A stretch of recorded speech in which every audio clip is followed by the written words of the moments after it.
Okay, today I'm going to show you how to change a nozzle wiper and a nozzle cutter. Very, very, very simple, but these are wear parts, and one of them, the nozzle cutter, is located in your tool head, and then the nozzle wiper is back here near the chute.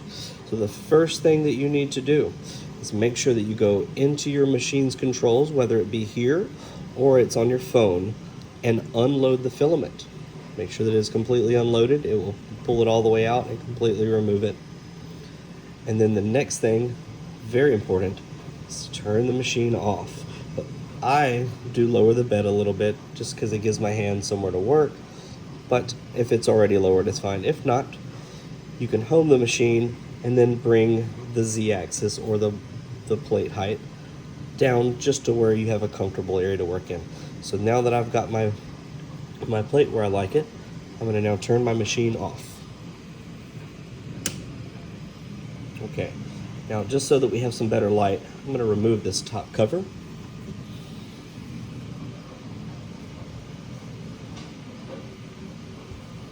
So now we have an unloaded machine. Oops, sorry, I didn't mean to bump the camera. We have it off, we have our build plate down, and then we can gently, now reach behind the cover. Don't reach on the cover. The cover is just magnetic, so just a little bit behind the cover. And I'm going to pull it very, very, very gently to about the middle of the bed. So the reason I say pull behind the front cover, if you grab in this first half an inch or so, the cover is just going to come off. It's just magnetic. So just behind it is where I like to grab, just to lightly pull it. So the front cover, like we just saw, now this is a P series, so that would be a P1P, P1S. The X1Cs are going to be almost identical. You'll pull the front cover off, it's magnetic. The X1 has a different type of a plug, but there is a plug. If you choose to undo the plug, it just pops off, or you can lightly set it up to the top. But for the sake of the video, just so that we can see better, this is a P series. Like I said, the X series will have a little bit different of a plug. We see which way the wires are pointing. The wires are pointing down, so don't forget that, so you don't accidentally try to plug it in backwards.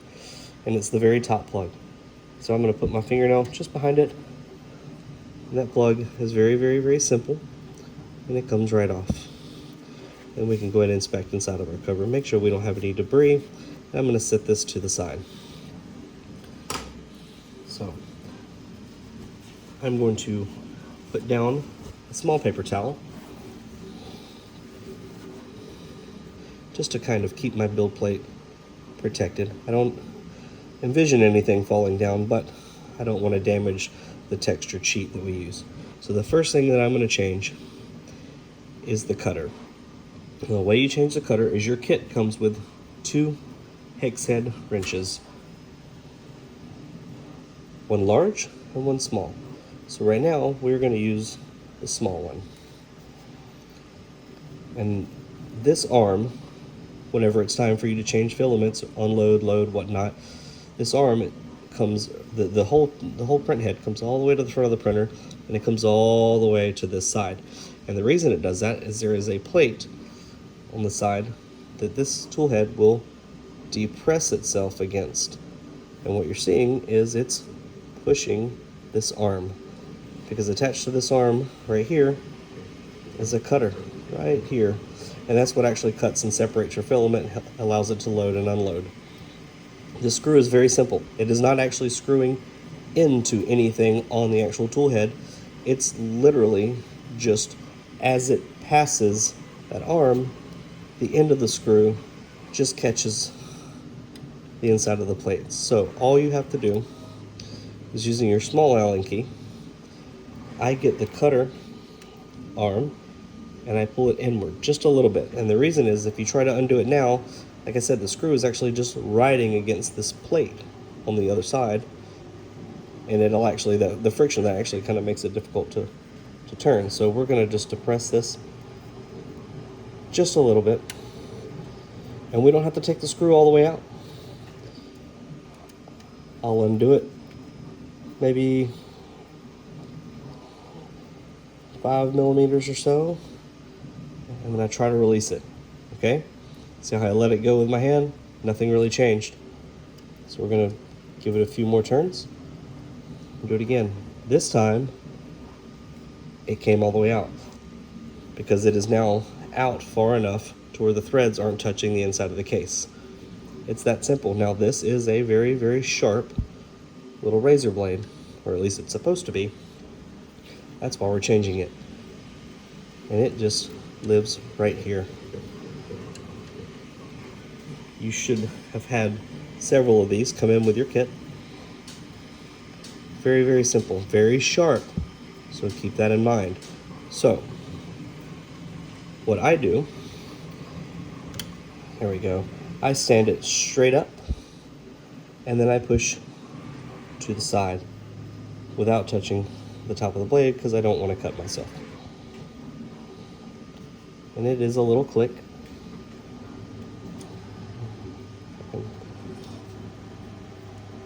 It's relatively difficult to work around a camera, so I'm trying to. There we go.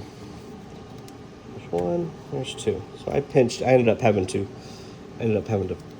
pinch it and pull it this way because I'm working around a big camera, but it should be a little bit easier for you at home.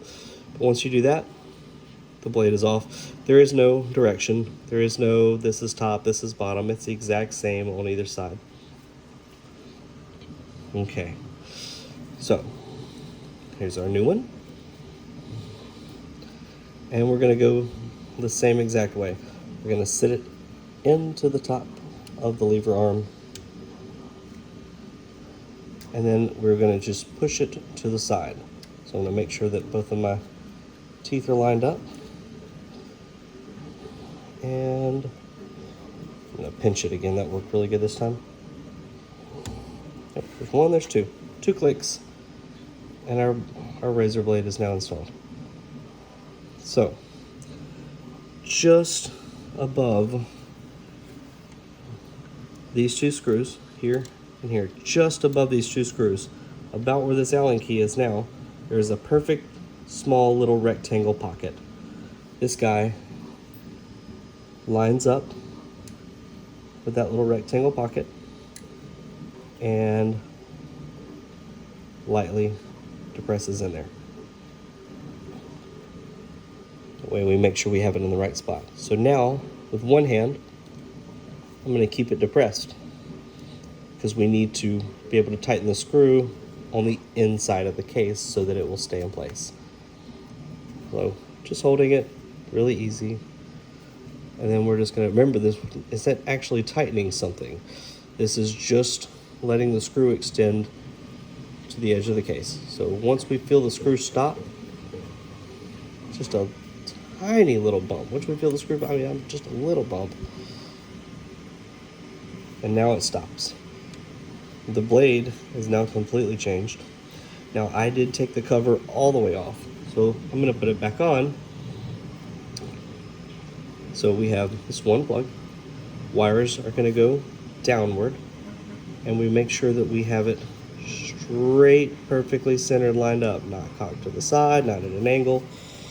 So it is right above these plugs.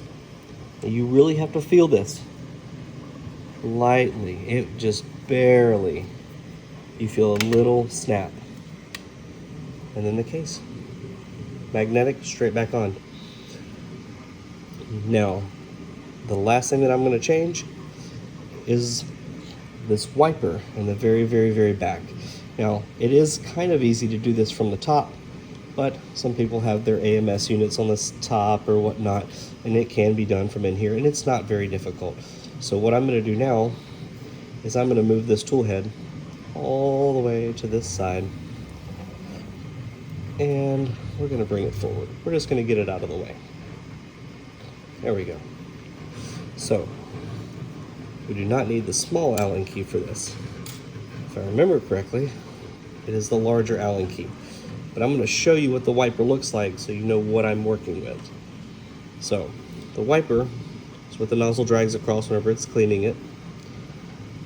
It's a small tube. It's like a little S shape. And at the very bottom, you have one hole. And on this side, you have 2 alignment pins. 1, 2. So this goes on just like this into those 2 alignment pin holes with 1 screw that goes straight down. And it looks just like this. So, knowing this, we grab our long Allen key. And we know that the screw is on this side. I'm going to go up here. I'm going to lightly move it around. Found it. And back it out. Now I'm going to spin it until I feel a click. Whenever I feel a click when I'm spinning a screw, I know that I've ran out of threads and it is ready to be removed. But now this is going to keep you from losing your little Allen key, and if you do, it's okay, it just goes down the chute. But I'm going to keep the Allen key in, and I'm going to lift the whole thing up together. That way, I don't drop my little screw. And there we go. So I'm going to lightly drop the screw out there, put this one to the side, and we have our new one ready to install. I'll go ahead and place this screw into its pocket and get my Allen key. Now I'm not going to tighten it all the way up because it's actually threading into this. I'm going to turn it just enough to where the screw stays and it doesn't fall out. Okay, just a couple turns. This is going to make it a lot easier to install. So, the same way that we did before, and you want to also make sure I actually have it in too far. You can see the very back side of the screw. You do not want it sticking past this flat plane here. So, just like this. So I'm going to do it just like we took it out. So I'm going to hold it with one hand, and I'm going to have the Allen key already on the screw with the other hand. Straight down. And lightly turn.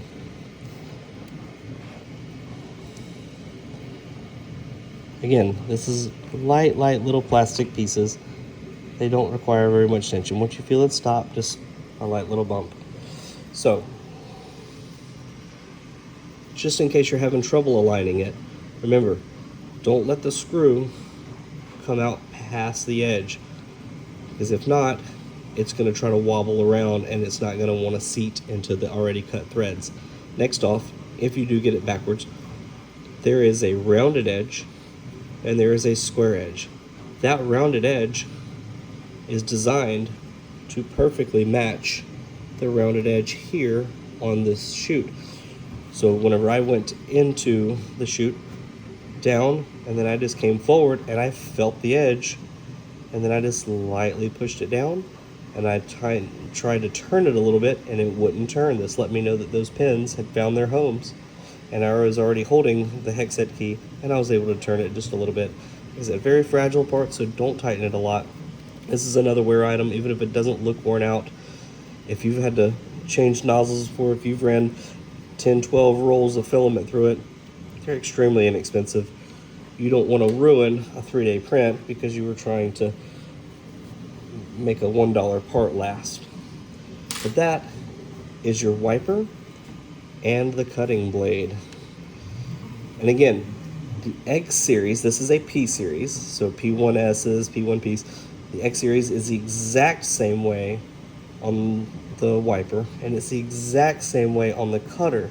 The only difference on this procedure is whenever the case comes off on an X series, it has a different type of a plug. That's the only difference. Just remember where that plug went into and remember the wire orientations. Well, thank you guys, and until next time, put it down in the comment section. Let me know, is there any other videos that you'd like to see us take apart and put back together? Thank you guys.